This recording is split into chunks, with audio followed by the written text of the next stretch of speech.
자, 오늘은 에베소서 4장 25절에서 32절을 우리 함께 읽었습니다. 30절에 하나님의 성령을 근심하게 하지 말라라는 이러한 제목으로 오늘 말씀을 드립니다. 어떤 자매가 사업을 했어요. 사업을 했는데 이 자매가 사업하는 게 점차적으로 자꾸만 안 돼. 그래서 그러던 중에 이제 저를 만났어요. 사업을 하다 보니까 교회를 못 나가잖아요. 그래서 자매님은 가까운 교회라도 빨리 가서 주님을 만나고 주님을 의지하면서 사업을 했으면 좋겠다 라고 제가 권면했는데 저의 권면을 들었어요. 그래서 교회 갔더니 목사님이 설교하는데 설교를 시작하면은 졸기 시작하는 거예요. 그런데 어느 날 그래도 갔어요. 목사님의 설교가 들려오기 시작했어요.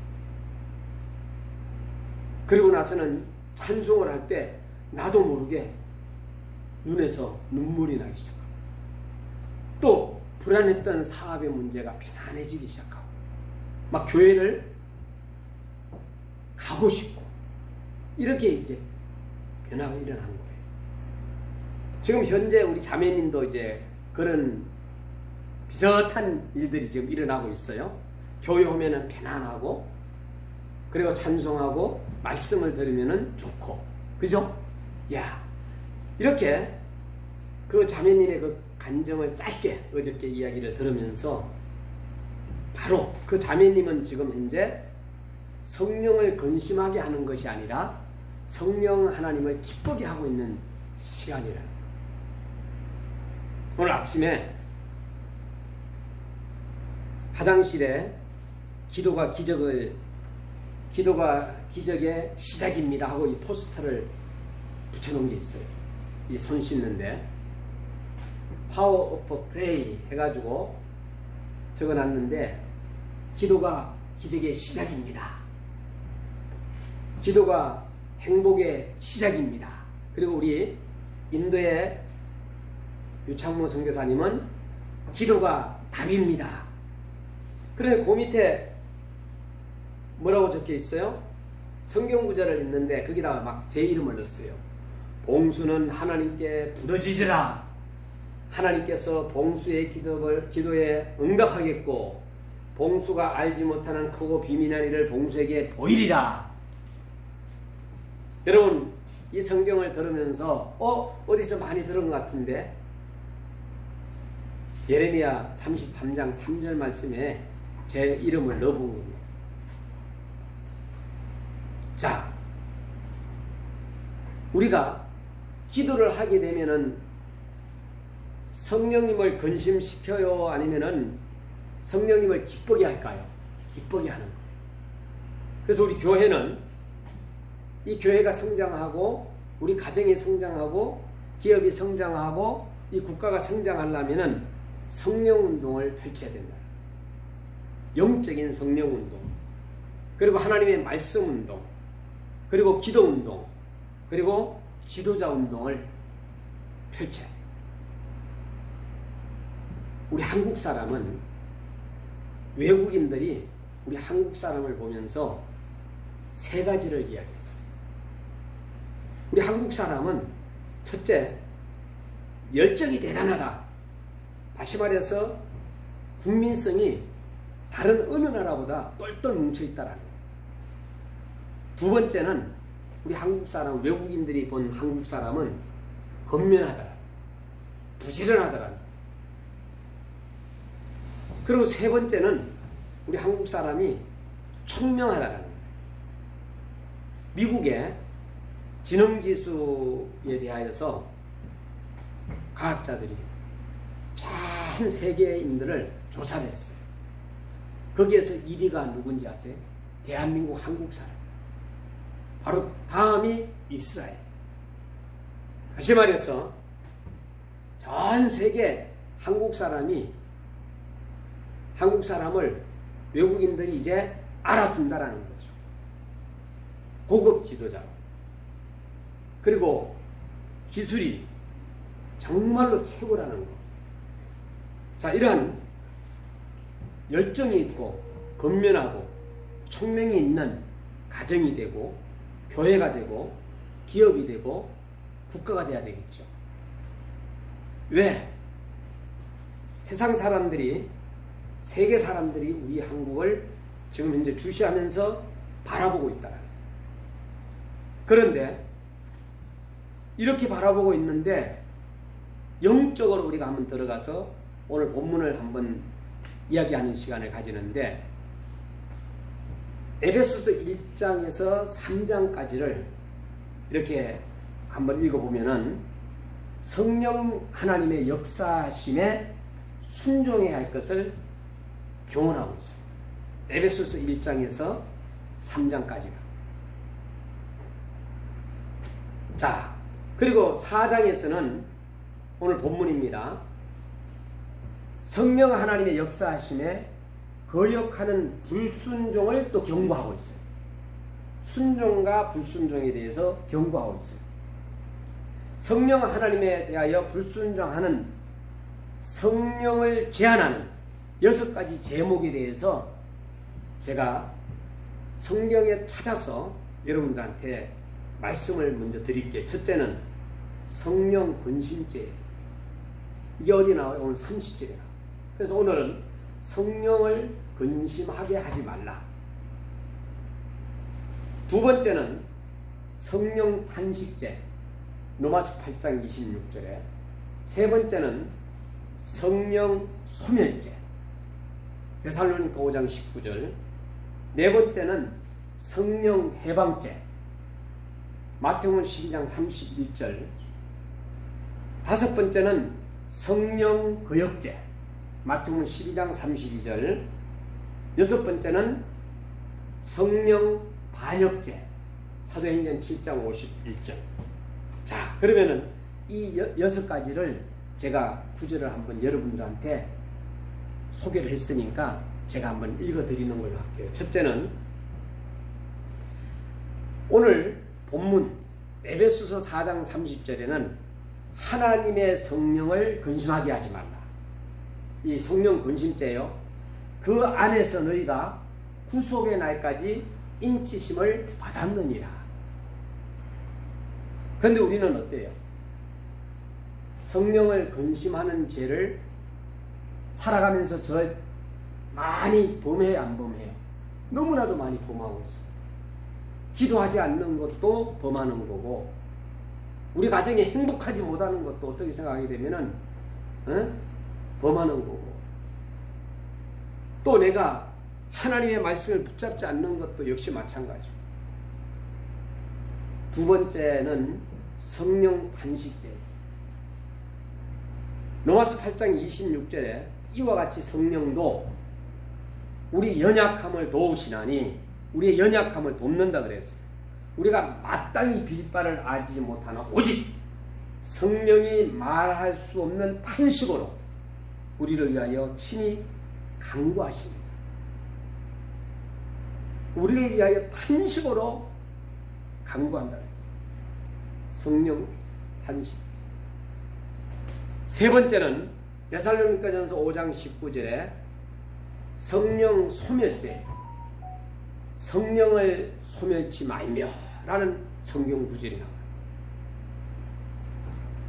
네 번째는 성령 해방죄인데 마태복음 12장 30절. 그러므로 내가 너희에게 이르노니 사람의 모든 죄와 해방은 사하심을 얻되 성령을 해방하는 것은 사하심을 얻지 못한다. 다시 말해서 여러분들이 막 그냥 기도하고 정말로 성령 하나님에 의해서 살려고 하는데 그냥 해방하는 거예요. 못하게. 방해하는 거예요. 성령 해방죄. 얼마나 무서운지 모르겠어요. 오늘 가가요 교회 가가 은혜 받으려고 하는데 교회 못 가게 하는 거예요. 어떤 사모님은 교회를 가고 싶어가지고 아빠가 못 가게 하니까 창문을 옷도 막 쉽게 막 그냥 뺏어놓고 창문을 넘어가지고 가출해요. 목사님 사모님. 그런 사모님도 계세요. 여러분, 우리가 성령 해방죄가 굉장히 무섭다라는 거 기억하고, 또 성령 거역죄, 마태복음 12장 32절, 또 누구든지 말로 인자를 거역하면 사하심을 얻되, 누구든지 말로 성령을 거역하면 이 세상과 오는 세상에도 사하심을 얻지 못한다. 성령 반역죄, 사도행전 7장 51절에 목이 곧고 마음과 귀에 할례를 받지 못한 사람들아, 너희가 항상 성령을 거슬려 너희 조상과 같이 너희도 하는도다. 이 6가지에 대하여서 성령을 제한하는 6가지 제목에 대해서 제가 말씀을 드립니다. 그러면은 성령을 근심시키는 죄는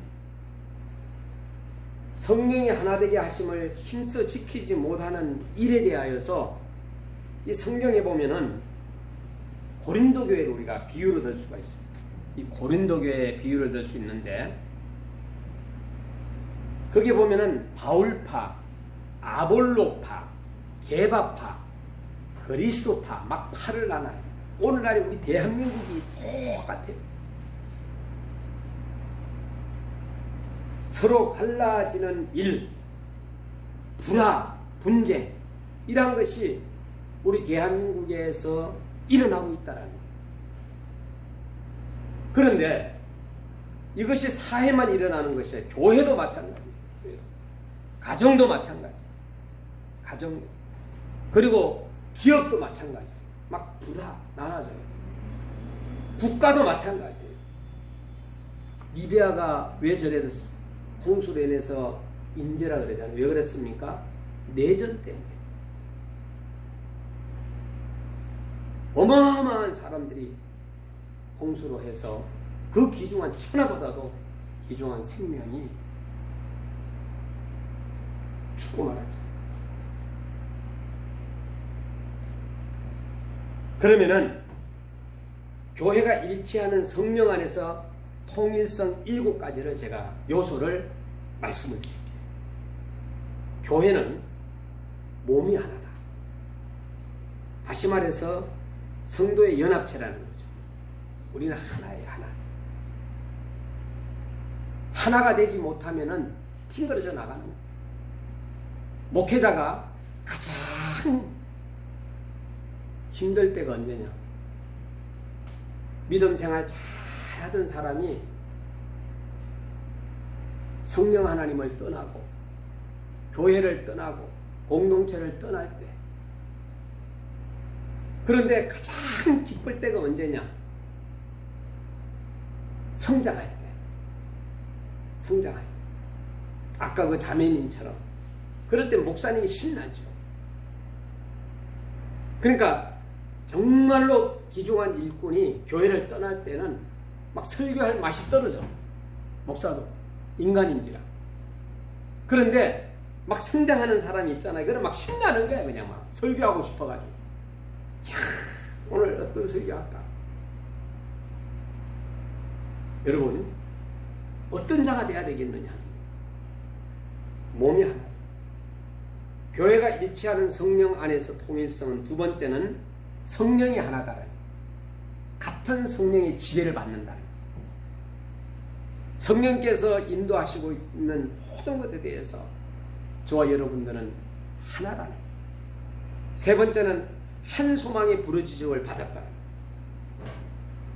머지않아서 우리는 하나님의 나라의 천국에 갈 그 소망 가운데 우리가 살아가고 있어요. 네 번째는 주도 하나라고 했어요. 주도. 구원 문제 해결하실 분 누구예요? 예수 그리스도잖아요. 그 십자가, 그 십자가를 바라보는 이것도 하나라는 거예요. 하나.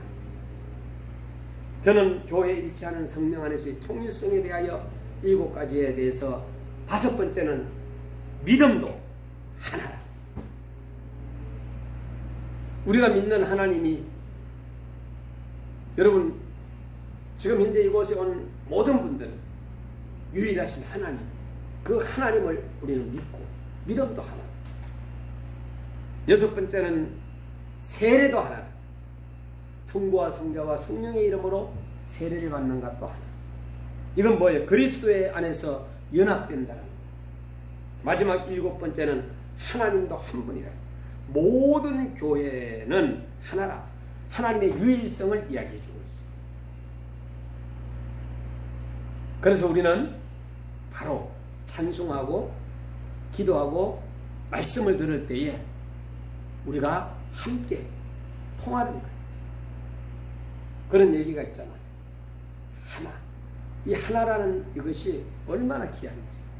교회도 가정도 기업도 국가도 하나가 될 때 잘 되는 거예요. 그 하나가 되기 위해서 우리는 기도해야 돼요. 그러면 우리가 하나가 되기 위해서는 우리에게 버려야 할 생활이 있다라는 거예요. 옛 생활이 있다라는 거예요. 오늘 17절 말씀에 헛된 생각으로 부가치한 생활을 해서는 안 된다는 거예요. 19절에는 방탕한 생활과 욕심에 이끌리는 생활을 해서도 안 된다. 이거는 뭐냐? 이방인들이 하는 거죠. 삶의 진정한 의미와 목적을 깨닫지 못한 때 나아가서는 안 된다는 거예요.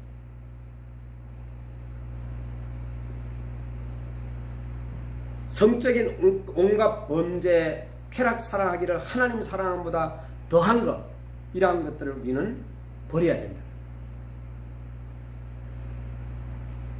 왜? 우리는 정말로 외국인들이 봤을 때 우리는 열정과 권명과 총명성을 가진 국민들이기 때문에 우리가 적용해야 할 문제는 성도는 이 세상 풍조, 유행을 따르지 말고 오직 마음을 새롭게 하여서 로마서 12장 2절 말씀 하나님께서 기뻐하신 온전하신 삶을 우리가 영위해 나가야 된다는 것을 성경은 우리에게 이야기해 주고 있습니다. 새 사람을 입은 결과로서 우리가 나타나야 된다. 옛 사람은 중생하기 전의 사람을 의미하여서 그 옛 사람은 욕심꾸러기, 범죄자, 사망의 길을 걸어가는 사람, 야고보서 1장 15절의 말씀처럼. 그러나 새 사람은 중생한 사람을 가리키고 변화된 사람을 가리키고 성령의 사람을 가리키는데 거듭난 영혼은 의와 진리로 거룩하신 하나님의 모습을 닮아가야 된다는 것을 이야기해 주고 있습니다. 그는 새 사람을 입은 성도의 삶의 모습을 구체적으로 우리가 한번 네 가지로 한번 그려볼 것은, 생각해 볼 것은, 첫째는 뭐냐? 다른 사람에게 참된 것, 진심만을 말해야 된다. 25절에. 진정성을 가지고 진실만을 이야기해야 된다. 두 번째는 26절에 마음의 노염을 우리가 품지 말아야 된다. 화를 품지 말아야 된다. 그래, 그 사람들이 화를 받는 합병을 일어난다. 화를 품지 말아야 된다. 새 사람을 입어야 할 성도는, 셋째는 남에게 피해를 주는 행위를 하지 말아야 된다는 것을 26절에 말씀해 줍니다. 하반절에. 그러니까 다른 사람들에게 은혜로운 말을 해야 된다. 넷째는 불필요하고 나쁜 말을 하는 대신에 도리어 남에게 유익을 주는 말, 살리는 말을 해야 된다. 29절에 선한 일을 행하고, 28절에 선한 말을 하고, 29절에 듣는 자가, 이제 듣는 자에게 은혜를 끼치게 하라. 그럼 우리는 지금까지 그렇게 하지 못했던 때가 얼마나 많은지 몰라요. 저도 그렇고. 그러나 이제는 우리가 그리스도의 용서의 근거는 정말로 상대방을 불쌍히 여기면서 서로 용서하기를 하나님이 그리스도 안에서 너희를 용서하셨다. 자, 하나님께서 우리를 위하여서 십자가에 못 박혀 달려 돌아가셨잖아. 죽어주셨잖아요. 그와처럼 우리도 다른 사람을 용서해야 됩니다. 그리스도를 통하여 그리스도 안에서 예수 그리스도에 의하여 겸손과 온유로 오래 참음으로 사랑 가운데 서로 용납하고 평안에 매는 줄로 성령의 하나 되게 하심을 힘써 지키라 하는 이 말씀을 오늘 우리에게 주셨고, 여러분들이 힘들고 어려울 때 다른 거 없어요. 주여 도와주세요. 도와주소서.